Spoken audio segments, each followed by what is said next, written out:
Annie, can you tell me a little bit about what UKTI USA is? Of course. So before we get to the US, UKTI is the foreign commercial arm of the UK government. Right. We have two missions in life. We help British companies do more business overseas, and we work with overseas-based investors who are either looking to set up or expand existing operations in the UK. So in the US, we've got a network of 130 people in 9 different cities. So we're large, but the US is large. It's akin to a continent. And we have offices in Boston, in New York, in Atlanta, DC, Miami, Houston, Chicago, LA, and San Francisco.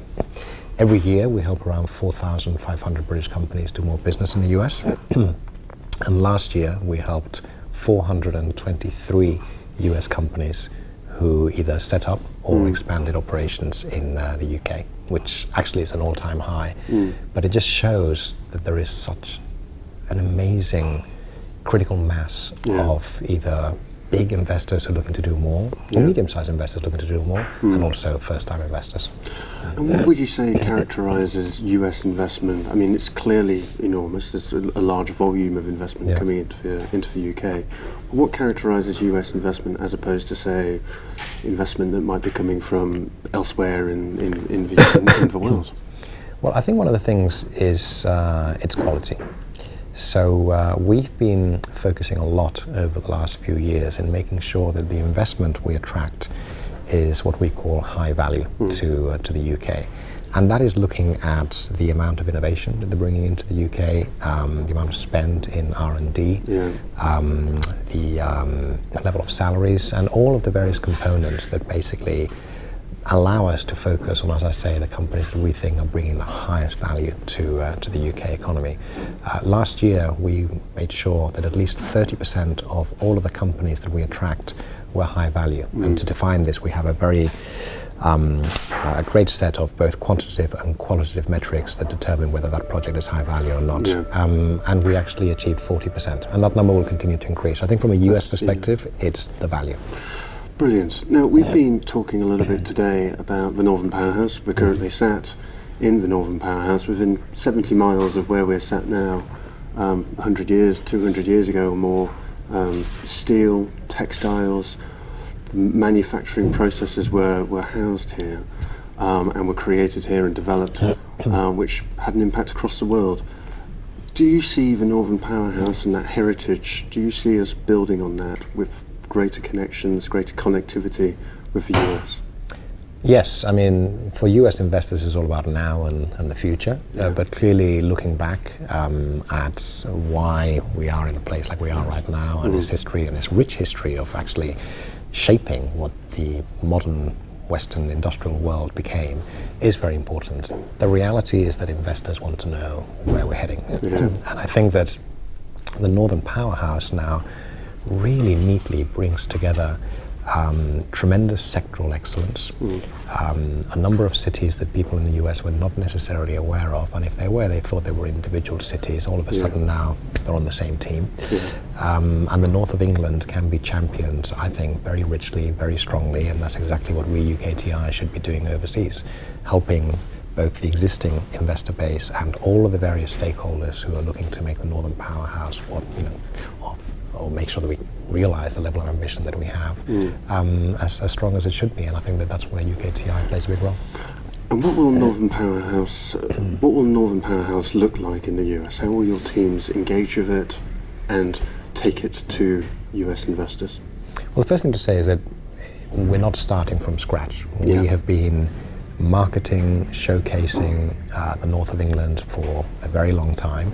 We have worked with very large investors like Bank of New York Mellon or AIG or Pfizer on their significant investments in the north, and there are far more in the pipeline.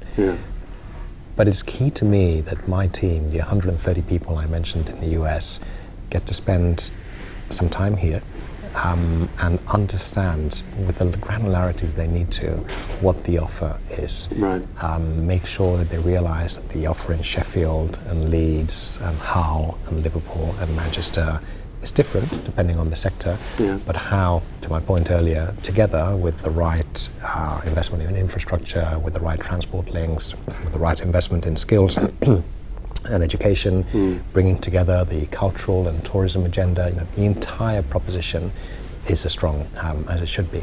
I think the key is that in the US, the very large investors know about the north of England and welcome the message of the Northern Powerhouse because it reinforces their investment. For those who are not here, they will be surprised initially. And they will need to learn more about it, and that's our role. Make sure that we can educate them. So the Northern Powerhouse, in many ways, is a catalyst. It's an energy. It's a buzz to perhaps refocus attention on the north of England. What sort of things do you think? What are the best tactics for actually exciting investors in the proposition? Well, I think it's. I mean, I agree with you that it is momentum. It is bringing together, it is harnessing. Clearly the sort of macro strategy is to make sure that the north of England is an environment that is right for investors. So it is important that that level of investment in infrastructure, in particular sectors, in education, and a number of other areas is there, because otherwise you wouldn't have an environment that investors will find attractive. So that is key, and the substance is needed, and you can't just go off and market something if the substance isn't there. And clearly that's what the strategy is about. So the strategy to me is about making this an ideal place for investors. Then the second part is showcasing this internationally. This is clearly where we, UKTI, can come in with a whole bunch of other partners, and that is building on the momentum. Our Prime Minister was out in New York in late September during the UN General Assembly Week. He spent a significant amount of time in that very short visit talking to both large companies who are investing in the north and potential investors, showcasing what this plan is all about, and sometimes surprising audiences, and some others just reinforcing very, very important messages. At all levels within government, local government, within industry, people need to be championing this. I think we saw this with Tech City in a way, which is a different story. I would never say that Northern Powerhouse is Tech City Part 2, because it's an entirely different proposition. It's a different set of product bases, if you like. But I guess the similarity for me is the level of ambition, which is very, very high, and we saw this with Tech City in 2010, and actually how government was able to play an important role. It's a facilitating role, wasn't it? Well, you see, this is the interesting part, because I think some people just thought, government just marketed this. No, that's not true. Right. Government provided the environment that made Tech City an attractive place for investors. So yes, there were already some tech companies there, but the reason why it became much larger is because, to name a few initiatives, entrepreneur visas were brought in, seed investment schemes were brought in, investment in infrastructure around the Old Street roundabout. So actually, you invest heavily in the conditions, and then hopefully you're able to champion that and market that overseas. And that's my point. That's the sort of second part, where across government, across business, in all parts of the world, we spoke about Tech City, and it doesn't happen overnight. But a few months after, potential investors suddenly think, gosh, I've heard about this Tech City thing now from 7 different people, and 6 different emails, and this and that. Next time I'm in London, I might go there. And we actually had people just showing potential investors around Tech City, and I think the same will happen here in a way, building on the fantastic work that's already happened. But eventually that momentum becomes long-lasting, and it shows commitment to investors, just like what we've spoken about today when we referred to devolution. Do businesses care about this? Absolutely, if it's good for them. If it means that you have business-friendly policies and that they're here for a very long time, then of course it'll make an impact and decisions will be made accordingly. So to me, it's harnessing, yes, it's building on momentum, yes, it's championing, but all of that cannot happen unless you have the right substance and the right level of investment. Put it all together and you have something very strong, and I think this is what it's about. And so from your perspective in New York, you have your team across the US doing a brilliant job day in, day out. What can we as businesses, civic organisations, politicians, whoever they may be, help your teams to actually take forward that energy, to provide you with the material and the facilities that you will need to pique the interest of potential investors? So work together, first of all, sounds really simple. But Yeah. I saw it today at this wonderful event that you guys at Counter Context organised with Argent and Airport City, Manchester. It was about bringing people from different walks of life, different sectors, different subsectors, many from the private sector, some in the public sector. Within the public sector, some were infrastructure, some were more focused on transport, some were on healthcare. Bring all of that together. But the common thread was excitement, because it has an impact on their jobs, it has an impact on their future, and people feel very strongly about that future. So working together, key. This should not be an overnight or a short-term initiative. If this was 6 months or a year, forget it. But clearly, as we've seen from the Prime Minister and the Chancellor, this is a long-term commitment, and that's absolutely key. And their long-term commitment will translate into long-term commitment from everybody else. Make it easy for us to sell. So at the end of the day, we all sell products. The product is the Northern Powerhouse.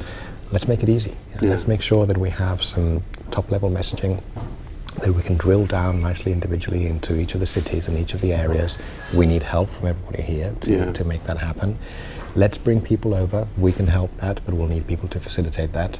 Let's shout about successes. That is, again, to me key. We will start building these success stories up slowly, and then there'll be more of them.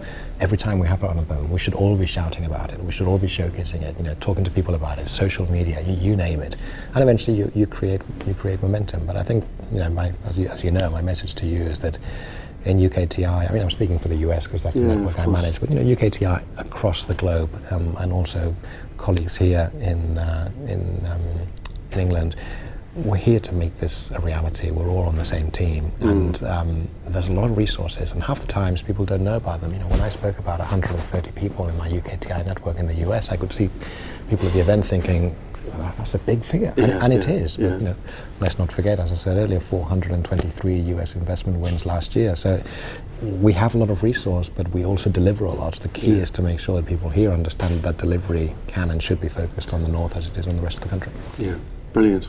Daniel Lopez, thank you very much. Thank you, Simon. Thanks, Counter Context, for making this happen.